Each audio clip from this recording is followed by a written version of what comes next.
कहाणी आदित्य राणूबाईची. आदित्य राणूबाई एका कहाणी तुमची. आटपाट नगर होते. त्या नगरात एक ब्राह्मण राहत होता. तो नित्य समिधा दुर्वाफूल आणण्यासाठी रानात जात असे. तेथे देवकन्या नागकन्या वसा वसत. त्याला दिल्या ब्राह्मणानं त्यांना विचारले, बायांनो, कसला वसा वसता तो मला सांगा. तुला रे वसा कशाला हवा? उशील माशील घेतला वसा टाकून देशील.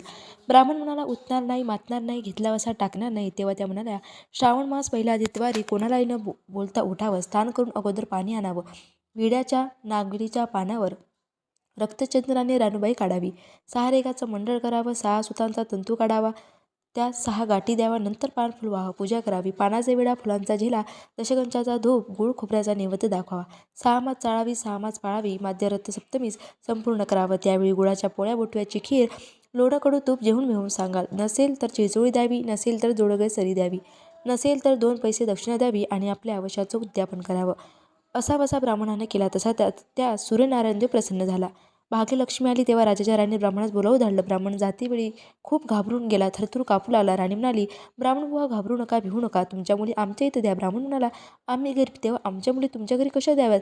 तुम्ही त्यांना दासी कराल, बटकी कराल. राणी म्हणाली, दासी करत नाही, बटकी करत नाही, राजा प्रधानाच्या राण्या करू. मार्गेश्वराचा महिना आपल्या दोन्ही मुलीचं लग्न करून दिलं. एक राजाच्या घरी दिली व दुसरी प्रधानाच्या घरी दिली. गेल्या पावली मुलीचा समाचार घेतला नाही तेव्हा ब्राह्मण 12 वर्षांनी समाचारास निघाला.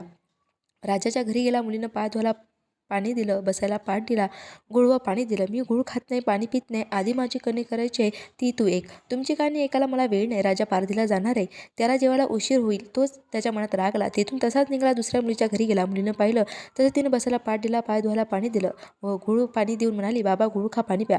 गुळ खात नाही, पाणी पित नाही, माझी कहाणी करायची आहे, ती तू प्रथम ऐक. तुमची कहाणी ऐकून तर कोणाची ऐकू? घरात जाऊन उतरणीसह 6 मोती आणली, 3 आपण घेतली, 3 बापाच्या हाती दिली. ब्राह्मण आणि मळभावाने कहाणी सांगितली. मुली एकाग्र चित्तीने ती ऐकली. नंतर जेवण खाऊन बाप आपल्या घरी गेला. बायकोने मुलीला समाचार कसा आहे हे विचारलं. जिने कहाणी ऐकली नाही ती दरिद्र होऊन दुकाने पिळली. राजा मुलगावर निघून गेला. जिनं कहाणी ऐकली आहे ती मोठ्या विवाहात नांदत आहे. इकडे ती गरीब झाली होती. तिनं आपल्या मुलाला विवाहात असलेल्या मावशीकडून काही दिलं तर घेऊन येण्यास सांगितलं. पहिल्या आदित्यवारी पहिला मुलगा उठला व तळाच्या पायी जाऊन उभा राहिला. अगं दासीन, तुम्ही दासी कोणाच्या? आम्ही दासी प्रधानाच्या. प्रधानाच्या राणीला जाऊन सांगा, तुमच्या बहिणीचा मुलगा आला आहे. दासीने जाऊन सांगितले. तो फाटके नेसला आहे, तुटके पांघरले, तळाच्या पायाला उभा आहे. परदासनं घेऊन या. परदासनं घेऊन आल्या. नावमुकू घातलं, पितांबर नेसायला दिलं, जेवखाऊ घातलं, कोळा पोखरला, त्यात हणामोऱ्या भरल्या. जाताना कुठे ठेवू नको, विसरू नको, जपून घरी घेऊन जा. तो वाटेन जाऊ लागला. तो सूर्यनारायण माळाच्या रूपाने आला व हातचा कोळा काढून गेला. घरी गेला. आईने विचारलं, काय रे बाबा, मावशीने काय दिलं? देवान दिलं, कर्माने दिलं. मावशीने दिलं, पण ते सर्व गेलं. पुढे दुसऱ्या आदित्यवारी दुसरा मुलगा गेला. तळाच्या पायाला जाऊन उभा राहिला व प्रधानाच्या दासीकडून प्रधानाच्या राणीला निरोप दिला. त्यांनी सांगितलं. प्रधानाच्या राणी त्याला घरी नेऊन नावमुकू घातलं, पितांबर नेसायला दिलं, जेवू खाऊ घातलं, काठी पोकरून हणामोऱ्याने भरून दिली. जाताना कुठे ठेवू नको, विसरू नको, जपून घरी घेऊन जा असे सांगितले. वाटेत सूर्यनारायण गोरखाच्या रूपाने आला. हातची काठी काढून घेतली. घरी गेला. घडलेली गोष्ट आईला सांगितली. देव दिलं, कर्माने ते सर्व नेलं. पुढे तिसऱ्या आदित्यवारी तिसरा मुलगा गेला. तळाच्या पायाला जाऊन उभा राहिला. पहिल्यासारखं प्रधानाच्या राणीला घरी नेऊन नावमागू घातलं, पितांबर नेसायला दिलं, जेवू खाऊ घातलं, नारळ पोकरून हणामोऱ्याने भरून दिली. जाताना कुठे ठेवू नको, विसरू नको म्हणून सांगितलं. वाटेत जाताना विहिरीच्या काठी नारळ ठेवून तो पाणी प्यास विहिरीत उतरला. तो नारळ गडगडा विहिरीत पडला.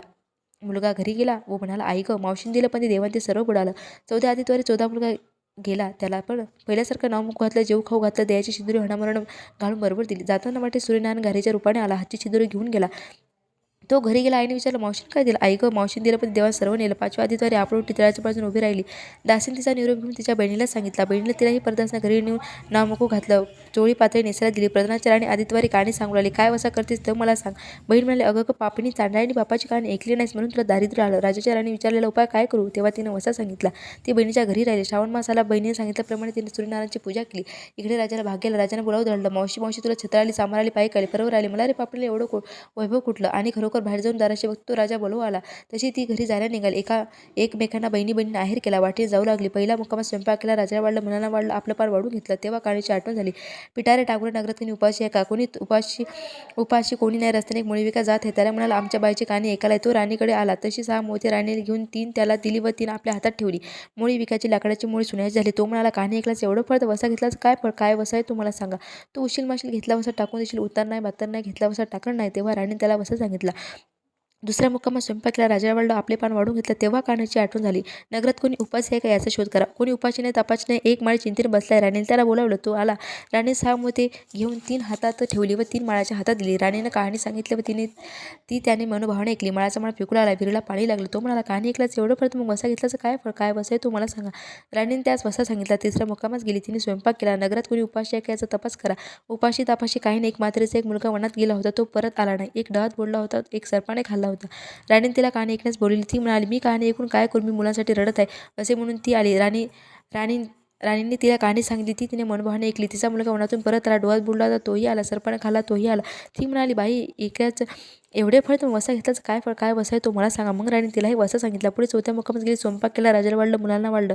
आपलं पान वाढून घेतलं तेव्हा कहाणीची आठवण झाली. नगरात कोणी उपाशी आहे का तापाशी आहे याचा शोध करा. कोणी उपाशी नाही तापाशी नाही. कारणारुळा मासाचा गोळा, त्याला हात नाही पाय नाही, असा एक मनुष्य रस्त्याला पडला आहे. त्याच्या अंगावर तांब्यावर पाणी ओतलं. पालथा तो उलटा केला. 6 मोती होती. 3 मोती त्याला बेंबरे ठेवले. 3 मोती आपल्याकडे ठेवले. राणीने त्याला कहाणी सांगितली. त्याने मनोभावाने ऐकली. त्याला हातपाय आले. देह दिव्य झाला. तेव्हा तो म्हणाला, कहाणी ऐकल्याचं एवढं फळ, तर मग वसा घेतल्याचं काय फळ? काय वसा आहे तो मला सांग. मग राणीने त्याला वसा सांगितला. 5व्या मुक्कामात घरी गेली. स्वयंपाक केला. सूर्यनारायण जेवायला बसले. षडेरस पकवाने जेवायला केली. सूर्यनारायण जेवण भोजनास बसले. त्यांना पहिला घासात केस लागला. ते म्हणाले, अगं कोणी पापणीचा केस आहे. राजा राणीला 12 वर्षे दारिद्र्य आलं होतं. तिने आदित्यवारी वळचणीखाली बसून केस विंचरले होते. काळा सवा डोळीचा केस वळचणीची काडी डाव्या खांद्यावरून पेशीबाहेर टाकून दे. राजा राणीला सूर्यनारायणाचा कोप झाला तसा कोणालाही होऊ नये. ब्राह्मणाला, मुळीविकेला, म्हातारीला, माळ्याला इत्यादींना जसा सूर्यनारायण प्रसन्न झाला तसा तुम्हा हो. ही साठा उत्तराची कहाणी 5 उत्तरी संपूर्ण.